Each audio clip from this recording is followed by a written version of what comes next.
Bismillahirrahmanirrahim. Assalamualaikum warahmatullahi wabarakatuh. Selamat datang di praktikum pemrograman web pertemuan ketiga, di mana di pertemuan tiga kali ini kita masih dalam pembahasan HTML dan elemen yang akan kita bahas adalah form dan div. Oke, langsung saja kita ke materinya. Elemen form berfungsi untuk mendefinisikan form interaktif. Elemen ini mempunyai atribut yaitu action dan method.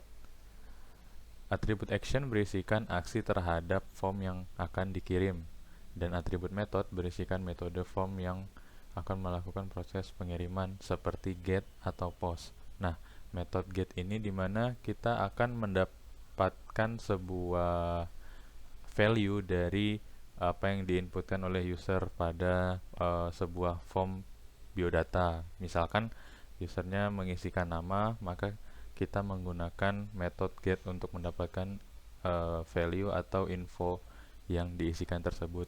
Nah, method post dan untuk method post itu digunakan untuk mengirimkan data atau value yang diisikan oleh user, yaitu nama tadi. Oke. Untuk sintaksnya seperti ini, menggunakan form, terus di dalamnya ada action dan method seperti yang sudah dijelaskan di atas, dan juga di dalamnya kita bisa mengisikan kata-katanya bebas sesuai dengan kebutuhan masing-masing. Nah, terus di form ini memiliki beberapa elemen-elemen seperti input. Nah, input ini berfungsi untuk mendefinisikan apa yang akan dimasukkan oleh pengguna. Tipe pada elemen input ini mendefinisikan bentuk-bentuk input control, dan value mendefinisikan nilai awal, reset, submit, check mendefinisikan pilihan pada radio atau checkbox. Nah, kalau kalian tahu kan untuk yang check ini pernah di salah satu form yang kalian pernah temui itu kan ada yang buletan laki-laki sama perempuan di bagian jenis kelamin. Nah, itu menggunakan tipe radio. Nah, untuk checkbox itu misalkan kalian di term and police itu kan ada yang apakah kalian sudah membaca semuanya atau apakah kalian setuju. Nah, itu ada yang kotak untuk mencentang. Nah, itu namanya text box. Lalu untuk submit ini, misalkan kalian sudah mengisikan biodata keseluruhan yang diminta, nama, tanggal lahir, dan lain-lain. Nah, di bawahnya ada button submit. Nah, itulah yang dinamakan value submit atau button submit. Bisa menggunakan elemen input. Terus berikutnya ada elemen select yang berfungsi untuk mendefinisikan opsi pilihan pada form control. Nah, ini tagnya select name untuk pemberian namanya, misalkan namanya name dengan size numbernya sekian. Lalu ada text area. Elemen text area ini berfungsi sebagai input control form untuk memasukkan teks lebih dari satu baris. Kalau kalian pernah ketemu juga yang kolom untuk pengisian kritik dan saran. Nah, itu kan kolomnya besar sendiri. Nah, kolom itulah yang dinamakan text area. Terus berikutnya di sini ada beberapa daftar atribut yang bisa digunakan di dalam form. Ada accept charset, action, autocomplete, and type, dan lain-lain.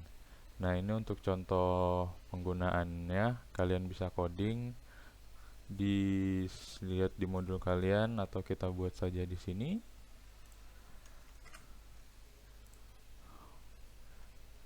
Pertama, kalian isikan di body H1 contoh penggunaan form. Nah, untuk membuat form seperti ini kita awali dengan syntax form. Actionnya boleh dikosongin dulu. Nah, berikutnya kita isi label. Label ini berguna untuk nama depan ini, tulisan yang nama depan ini. Jadi kita tulis aja di sini for-nya fname, lalu diisikan di sini nama depan.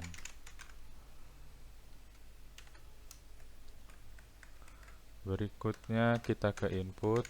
Nah, input ini berguna untuk membuat sebuah kotak kosong di sini yang akan diisikan oleh data yang dimasukkan oleh user. Nah, input. Sini type-nya teks karena yang akan diisikan adalah nama. Dengan nama itu adalah sebuah teks. Kita kasih di sini name-nya nama atau fname boleh. Terus kita kasih jarak 2 baris, 2 enter. Berikutnya sama, kita isikan juga label name untuk pemberian nama akhir.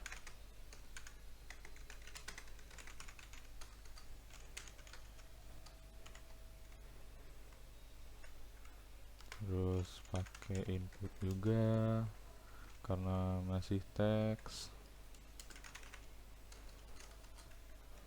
Kasih name,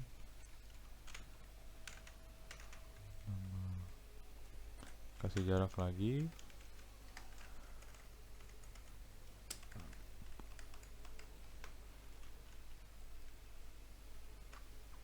Terus alamat.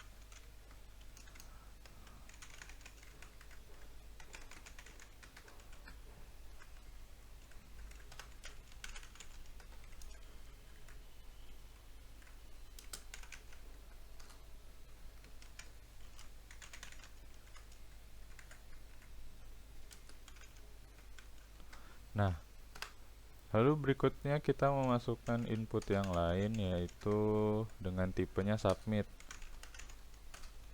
Submit ini yang digunakan untuk mengirimkan sebuah data yang sudah diinputkan oleh user. Nah, ada juga kita tambahkan lagi sebelum submit, kita tambahkan jenis kelamin, label JK misalkan. Kita isi di sini jenis kelamin. Lalu kita input. Ini type-nya radio. Terus di sininya kita isi laki-laki. Lalu di bawahnya kita isi perempuan.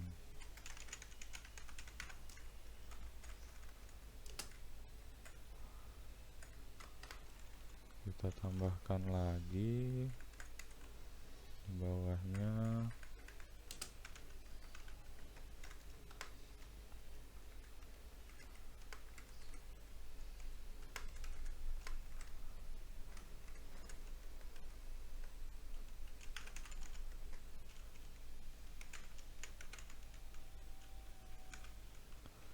input checkbox.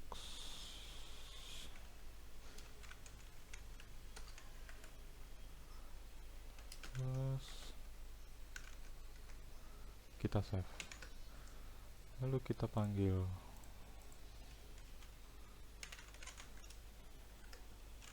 Nah, kita nyalakan sound-nya dulu.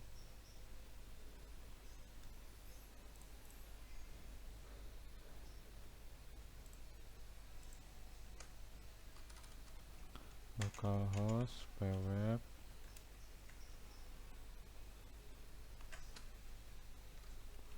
pertemuan 3.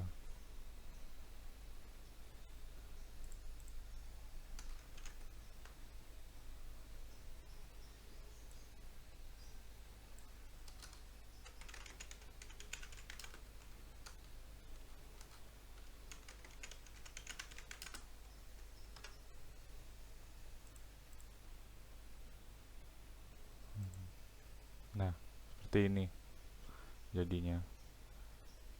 Di sini bisa kita tambahkan kata-katanya,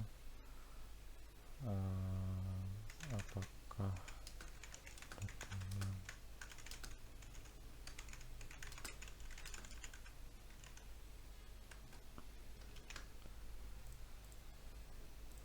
nah, akan tampil seperti ini. Ini bisa kita isi. Ini tinggal dipilih. Ini dipilih, terus ini di checkbox, di submit, maka dia akan terreset kembali. Oke, itu untuk penggunaan form. Berikutnya kita ke div.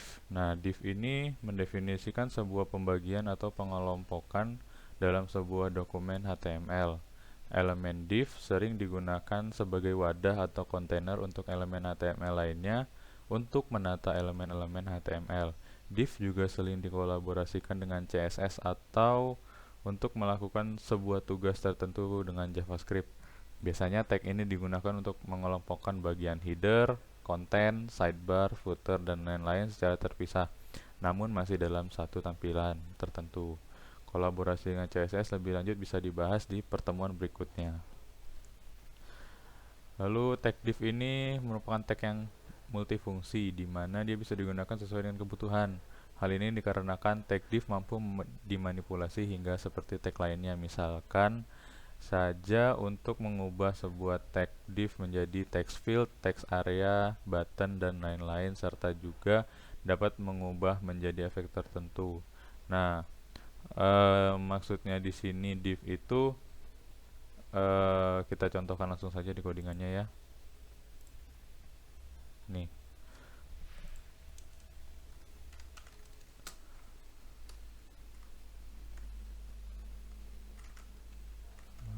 Ini kita tambahin value.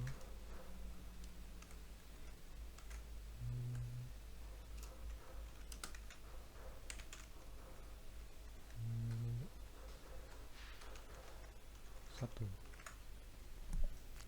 Oke, terus kita tambahin satu lagi deh. Saran label.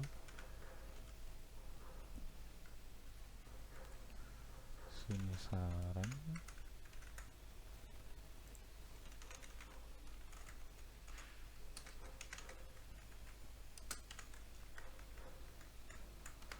Terus di sini text area.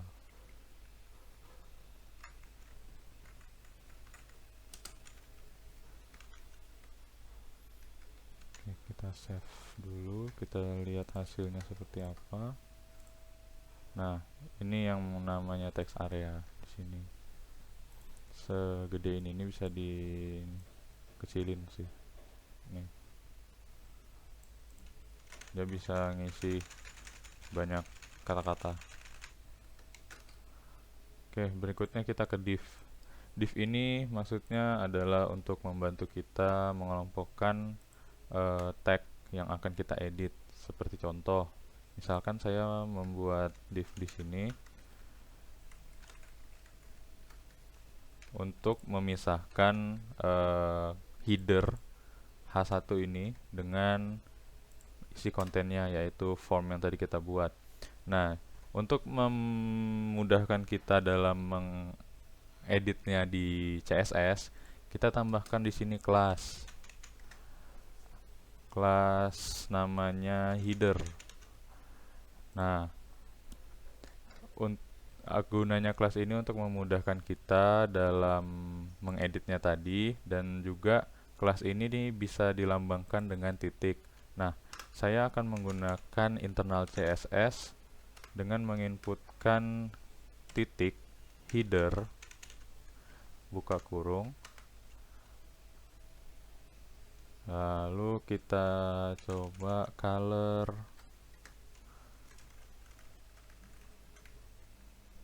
blue violet, save, maka akan berubah di sini. H1-nya akan berubah sesuai dengan field atau CSS yang kita inputkan. Nah, terus berikutnya seumpama saya tambahkan di sini H4, maka akan berubah juga warnanya menjadi blue violet. Kita contohnya pertemuan 3. Nah, dia akan berubah juga seperti ini. Terus coba kita align.